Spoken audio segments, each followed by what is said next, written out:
E aí, galerinha do sexto ano, tranquilos? Muito bem. Iniciamos aqui nossa semana 5, é uma semana de revisão. Vamos resolver vários exercícios que propõem a retomada de muitos conceitos importantes. Por isso, é de extrema importância que vocês prestem muita atenção, principalmente aos enunciados, e realizem todas essas atividades com muita calma. Pausem o vídeo quantas vezes vocês acharem necessário, voltem, assistam novamente. É muito importante que vocês entendam esses conteúdos de base para a vida de vocês, ok? Um beijo grande e uma excelente semana a todos.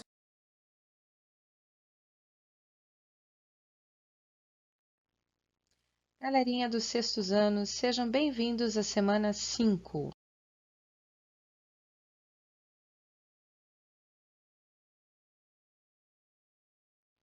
Essa semana nós vamos revisar números primos, números compostos, critérios de divisibilidade. Livro de atividade, volume 1, página 29, atividade 43 e 44. 43. Analise os números do quadro e indique quais são primos e quais são compostos. Temos um quadro onde nós temos 5 números. É importante observar que destes 5 números, apenas um é par. Todos os demais são ímpares. Já atentos a essa situação, vamos trabalhar resolvendo essa atividade utilizando os critérios de divisibilidade. Para isso, elaboramos uma tabela. Na primeira linha da tabela, nós colocaremos todos os números de 1 até o 9. Esses números, são os números que nós usamos para os critérios de divisibilidade. A última lacuna, nós preencheremos com PN, de próprio número. Na primeira coluna, nós colocaremos os números do quadro, os 5 números do quadro. Inicialmente, ali na coluna 1, onde tem o número 1, nós devemos fazer a seguinte leitura. Os números do quadro são divisíveis por 1? Sim, qualquer número é divisível por 1. Então, já marcamos todos ali como se todos fossem divisíveis por 1, e são de fato. Na coluna 2, nós queremos saber se os números são divisíveis por 2. E aí, nós temos que lembrar do critério de divisibilidade pelo 2. Para ser divisível por 2, o número deve ser par, tá? Todo número par é divisível por 2. Desses números do quadro, apenas o 54 é par, então apenas ele é divisível por 2. Da coluna do 3, nós temos o seguinte critério. Um número é divisível por 3 quando a soma de seus algarismos é divisível ou múltiplo do 3. Então, por exemplo, 107. Somando os algarismos, 1 mais 0 mais 7 resulta em 8. 8 não é múltiplo de 3, 8 não é divisível por 3. 23. 2 mais 3, 5. 5 não é múltiplo do 3. 35. 3 mais 5, 8. 8 também não é múltiplo de 3. 17. 1 mais 7, 8. 8 também não é múltiplo de 3. 54. 5 mais 4, 9. Agora sim, o 9 é múltiplo do 3. Coluna do 4. O critério de divisibilidade do 4, ele diz que o número é divisível por 4 quando os algarismos da ordem das dezenas e unidades formam um número múltiplo ou divisível por 4. Então, no caso, 107, dezena e unidade seria 0,7. 0,7 não é múltiplo do 4. O 23 também não é múltiplo do 4, não está na tabuada do 4. 35 também não é múltiplo do 4, 17 não é múltiplo de 4 e 54 também não é múltiplo de 4. Nenhum deles, portanto, é divisível por 4. Critério de divisibilidade do 5. Para ser divisível por 5, o número tem que terminar em 0 ou 5. Desses números ali, apenas o 35 termina em 5, então somente ele é divisível por 5. O critério de divisibilidade do 6 diz que para ser divisível por 6, o número tem que ser divisível por 2 e 3 simultaneamente. Dos nossos números em questão, apenas o 54 é divisível por 6, porque é divisível por 2 e por 3 simultaneamente. Critério de divisibilidade do 7 é um critério bem mais acentuado, ele é mais dificultoso. Então, no caso, o mais correto seria, inicialmente, para esses números, você verificar se eles fazem parte da tabuada do 7 Ou, no caso do 107, é simplesmente efetuar a divisão. Então, vamos lá? Fazendo a divisão do 107 por 7, o resultado é 15 e há uma sobra, um resto, o 2. Nesse caso, eu posso afirmar, então, que o 107 não é divisível por 7. De todos os outros números ali, o 23, por exemplo, não está na tabuada do 7. Opa, mas o 35 está. Então, o 35 é divisível por 7. O 17 não está na tabuada do 7 e o 54 também não está na tabuada do 7. Critério de divisibilidade pelo 8. Um número é divisível por 8 quando os algarismos da ordem das centenas, dezenas e unidades formam um número múltiplo ou divisível por 8. No caso 107, ele não é múltiplo de 8. Se você efetuar a divisão, não dá certo. Ela dá uma divisão com sobra. 23 também não está na tabuada do 8.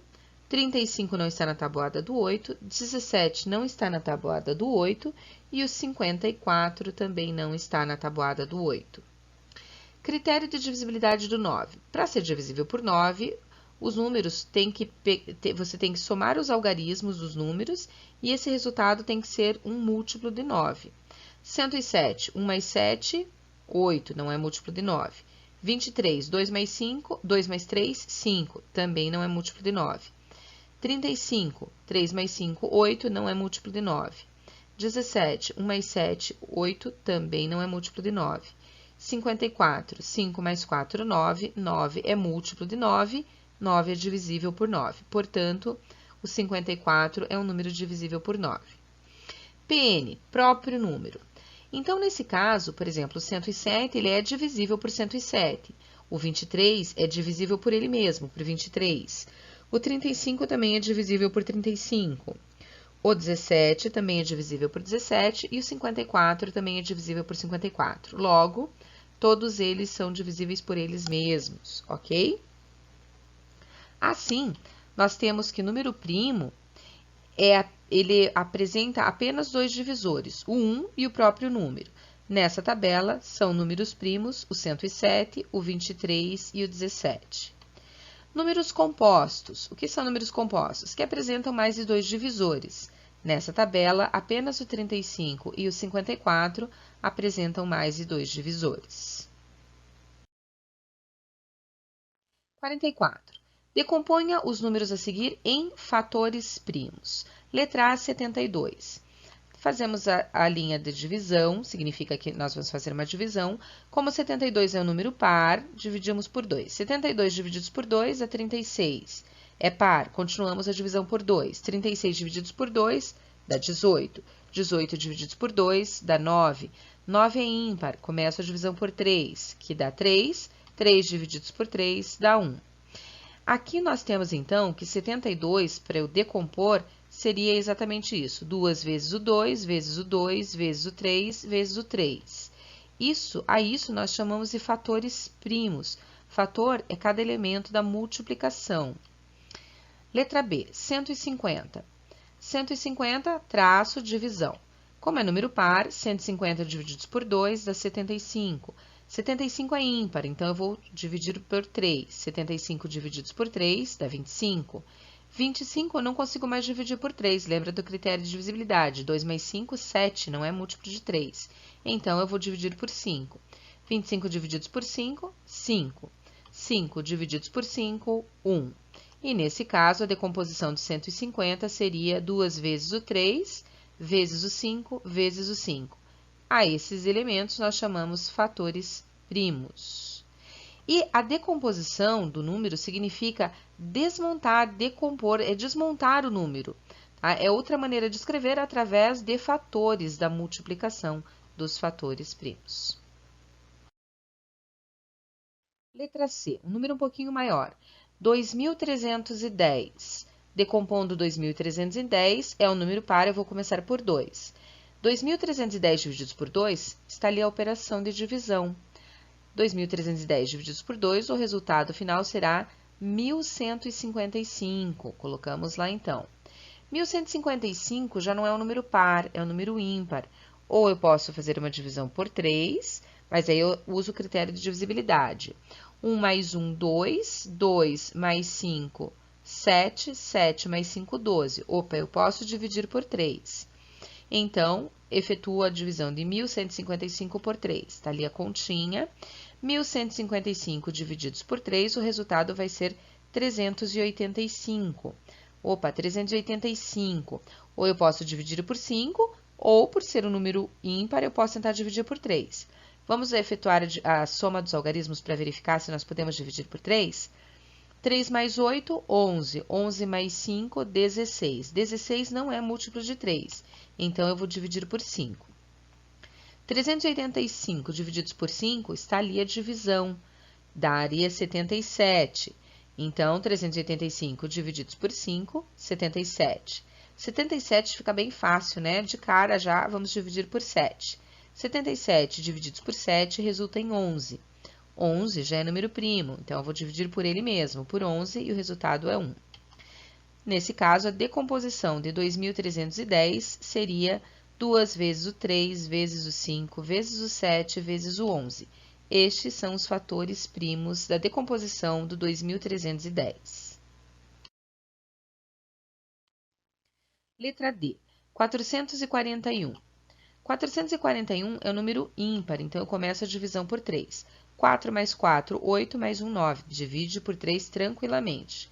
Resultado da divisão, 147. 147 também é ímpar, então eu vou tentar dividir por 3. 1 mais 4, 5, mais 7, 12. Divide por 3 perfeitamente. Resultado da divisão, 49.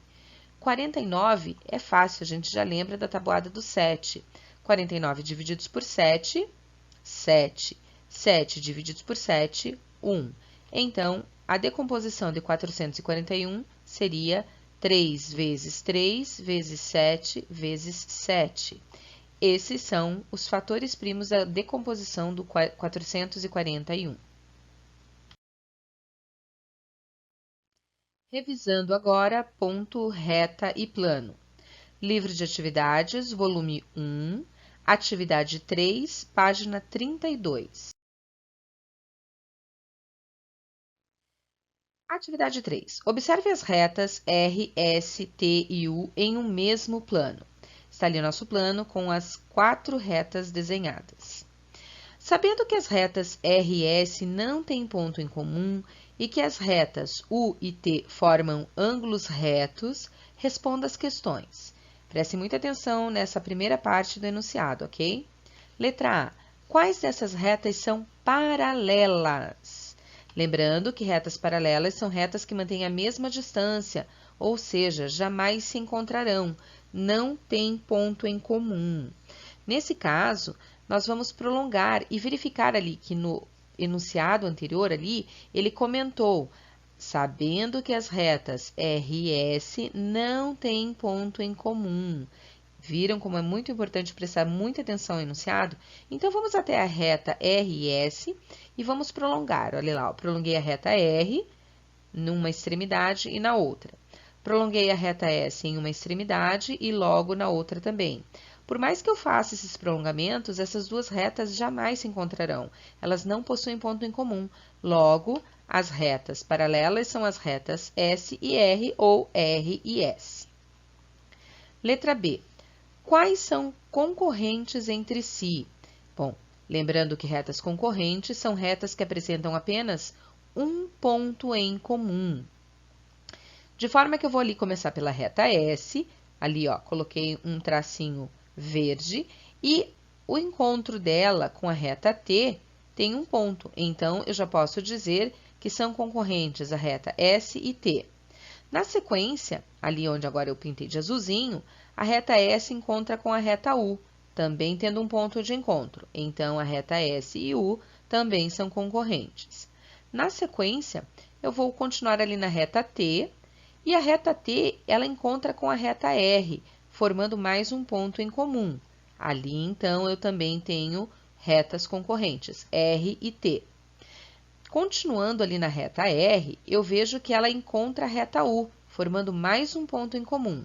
Logo, R e U também são concorrentes. E finalizando a reta U com a reta T, mais um ponto em comum. E para finalizar essa alternativa, a reta U e T também são concorrentes. Letra C. Entre as retas concorrentes, quais são perpendiculares? Lembrando que retas perpendiculares são retas que formam um ângulo de 90 graus, um ângulo reto entre si. Nesse caso, o enunciado ali em cima ele foi bem claro. As retas U e T formam ângulos retos. Analisando o desenho somente, olhando, eu não conseguiria definir qual delas apresenta ângulo reto. Nesse tipo de exercício, o enunciado foi muito importante, porque ele forneceu a informação. Ele diz claramente, retas U e T formam ângulos retos. Chegamos ali na reta U e T, bem ali no encontro delas, e ali, se você olhar, realmente você não diz que são ângulos retos, mas o enunciado nos informou.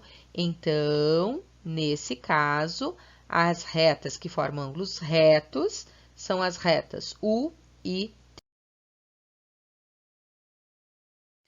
Revisando agora ângulos e vistas.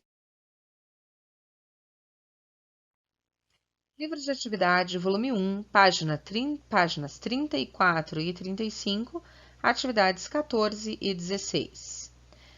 Observe a posição inicial do ciclista e sua posição após realizar uma manobra. Então, nós temos duas situações. Na posição inicial, o ciclista está se deslocando para a esquerda e após a manobra, o ciclista está se deslocando para a direita. Para realizar essa manobra, o ciclista pode ter realizado um giro de... Daí nós temos as opções. Então, significa que nós vamos ter que descobrir qual giro ele realizou. Muito bem, está lá ele na posição inicial. Desenhamos uma circunferência ali embaixo e ele estava indo para a esquerda. Agora, ele vai ter que retornar e ir para a direita. Ele teria que fazer essa manobra, ou seja, meia volta. Olha lá, ó. Tcharam! Acertou quem respondeu, quem conseguiu deduzir que ele estaria fazendo um giro de meia volta.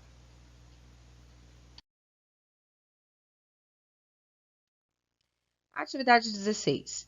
Na malha quadriculada, construa os ângulos indicados.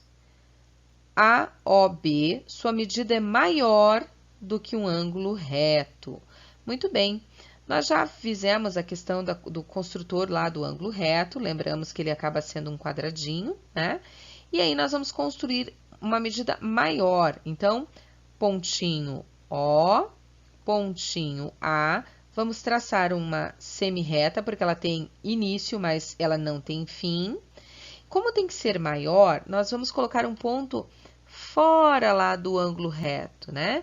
Vamos dizer que é o ponto C, e vamos traçar a nossa semirreta. Temos aí um ângulo maior que o ângulo de 90 graus. O ângulo AOC tem uma medida maior que 90 graus.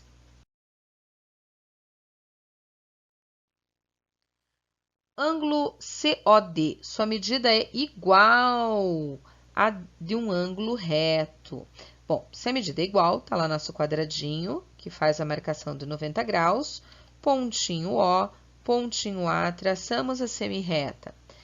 Para ser igual, nós temos que manter o próximo ponto bem na medida do quadradinho lá, ó. Traçando a reta, nós temos exatamente um ângulo AOD com medida igual a de 90 graus.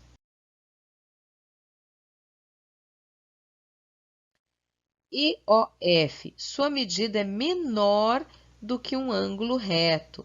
Menor, temos lá nosso quadradinho, pontinho O, pontinho a semirreta sendo traçada.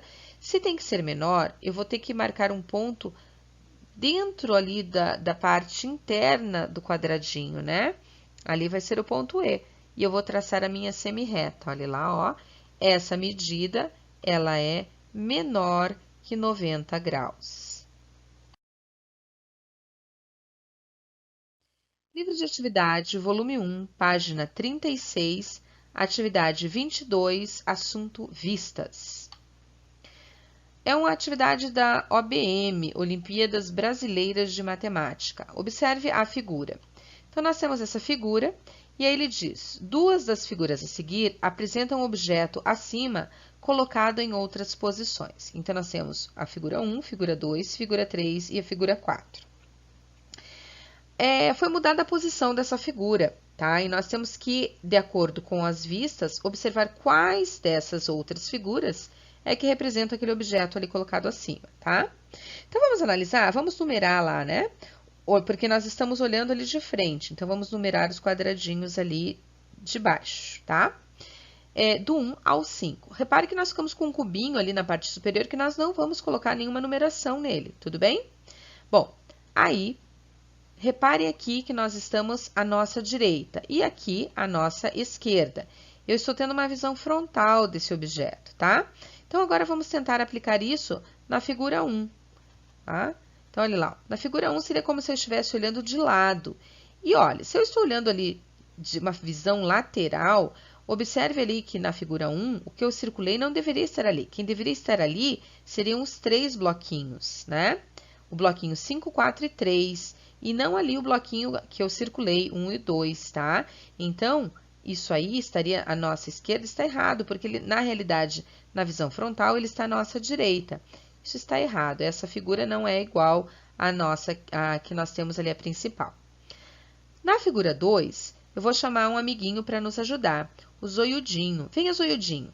Ele vai olhar lá de trás a figura e nos contar o que ele está vendo lá na parte de trás. Então, ele disse o seguinte, ó, lá atrás, ele está vendo que o número 1 está aqui, ó. O número 2, aí ele diz que o número 3 pula ali a lateral, bem a volta, né? A esquina ali. E o 3, o 4 e o 5 estão ali. Ele comentou com a gente que ele não consegue ver essa parte porque ela está... Eu não consigo visualizar porque o bloquinho 2 e 3, eles não permitem que a gente visualize as laterais do bloquinho. Mas ele lá atrás, ele consegue enxergar. Bom, então até aí está tudo bem, né? Essa aqui é uma resposta correta. Seria como se nós estivéssemos vendo o nosso objeto lá de trás. Ou, no caso, ele inverteu a posição do objeto, ok? Na figura 3, ele levantou ali, ó. Então, vamos colocar o 5, 4 e 3 onde ele está agora, tá vendo? Ele ficou de pé ali, ó. Nesse caso, os 2 bloquinhos deveriam estar deste lado e não do lado em que ele está. Logo, ali não poderia ser, teria que ser do outro lado. É errado isso aí. A figura 4, ela ali, vamos marcar nela os números 1, 2, 3, 4 e 5. Tá? Veja que o bloquinho que estava em cima, agora ele está deitadinho ali, ó, né? E aí, essa aqui também é uma alternativa correta. São as 2 posições corretas de acordo com a imagem inicial. Revisando potenciação. Livro de atividades, volume 2, página 6, atividade 12, faremos a letra A e a letra B. O assunto, potenciação.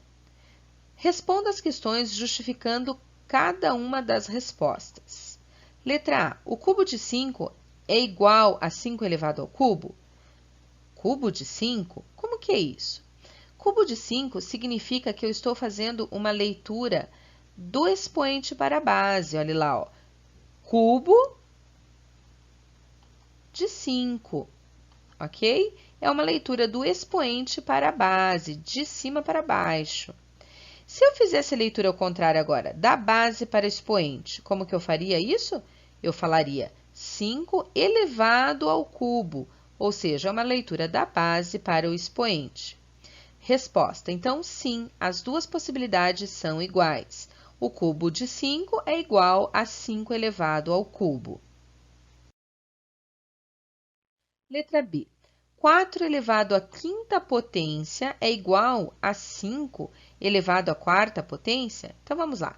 4 elevado, sobe, à quinta potência.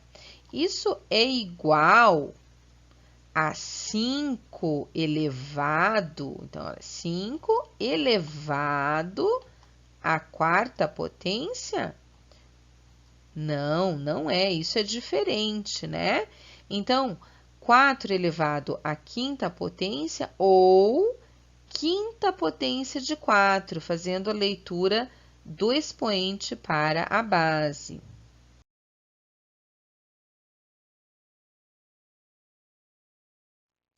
Chegamos ao final da revisão das semanas 1. Nós vimos números primos e compostos. 2. Nós vimos ponto reta plano. 3. Nós vimos ângulos e vistas. 4. Nós vimos potenciação. E na semana 5, fechamos com a revisão de todos esses conceitos e conteúdos. Espero que vocês tenham gostado e até uma próxima, galerinha!